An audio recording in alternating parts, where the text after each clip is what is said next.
Hello everyone, and welcome to episode 3 of How to Speedrun Anything. Today we're looking at Barney's hide-and-seek game's Any% No Controller. This game was developed by Real-Time Associates and published by Sega on the Genesis in 1993. The game features more than 100 words and over 200 phrases spoken by the titular character, Barney the Dinosaur. This is also the only Barney the Dinosaur game to ever appear on a mainstream video game console. This may be due to its incredible reception, receiving excellent reviews, one citing it as the worst game ever for Genesis, perhaps the worst game ever made in general.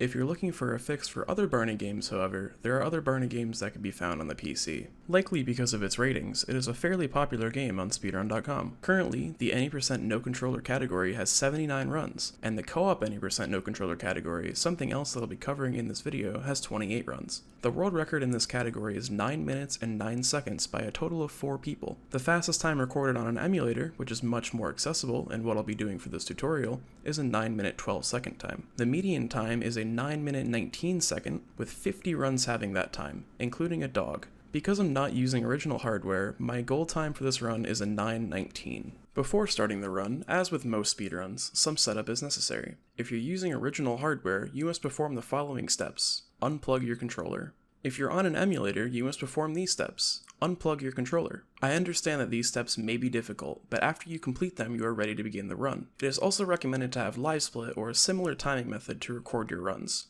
If you do not have LiveSplit, the following methods can also be used. WSplit, MSplit, a wall clock, counting on your fingers, LiveSplit but actually install it, guessing the time. After figuring out how to add numbers to develop a timing method, you're ready to begin. Quick note before we begin the tutorial, the emulator I'm using is Kega Fusion 3.64. This seems to be the most reliable for getting a good time. I will also have an input display in the bottom right corner if you need help seeing what inputs are being done. Before we begin, I have to do my duty as someone who puts content out on the platform of YouTube and ask you to like and subscribe to this channel, because you already know how to do these things if you want to give support, but I'll ask you in a way that's slightly persuasive so you'll have a higher chance of doing it. So please, let me look at a bigger number of subscribers and help feed the ego that I don't actually have. You can also follow my social medias linked in the description because please, big numbers. Timing roughly starts after Barney says, Super D duper! And the screen fades to black. You'll probably want to start timing once the screen fully fades back in.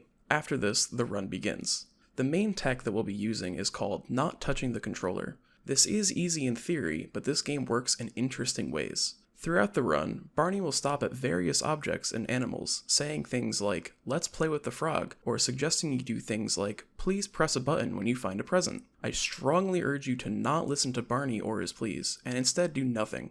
This will be difficult. You'll very much want to play with the frog or press a button when you find a friend, but it is crucial that you do not. Barney may tempt you into ruining your run, but you can stop him. The first level, the forest, is fairly easy. You'll get Barney telling you to press buttons, but remember to not. While you go through the level, identify objects like a flower or a balloon. If you are unable to identify these objects, Barney will helpfully point them out to you so you can recall. There are some cases where you may find an object, but then immediately forget what it was. Never fear, as Barney will see another one 6 inches in front of him and call that out as well. This is an exercise in improving the runner's short-term memory, and I highly recommend listening to Barney's dialogue. You may also be tempted by the audio converting itself from stereo to mono at seemingly random times. Do not give in. This is Barney attempting to develop 3D audio in 1993 to make it seem like he's right next to you. Remember, do not give in to his demands. You are here to not touch the controller and you will finish your mission. I believe in you. During your adventure, you will discover children hiding behind rocks or other objects. You must also not save them. They did this to themselves and they will have to find a way out. This is a crucial part in growing up. After completing the forest, Barney will try and encourage you by telling you that you found 0 of something. Your goal is to never find any of that something. Entering Music Town, you'll be looking to skip the first guitar dialogue. This might seem to be random depending on what you're playing on, but you really can't do anything about it, so just take the time loss and realize that you just lost time in a run where there aren't any inputs. There are other various objects that Barney seems to not like or talk to, so good luck. Throughout Music Town, you will find other things such as butterflies, who have seemed to infiltrate almost every area of the game,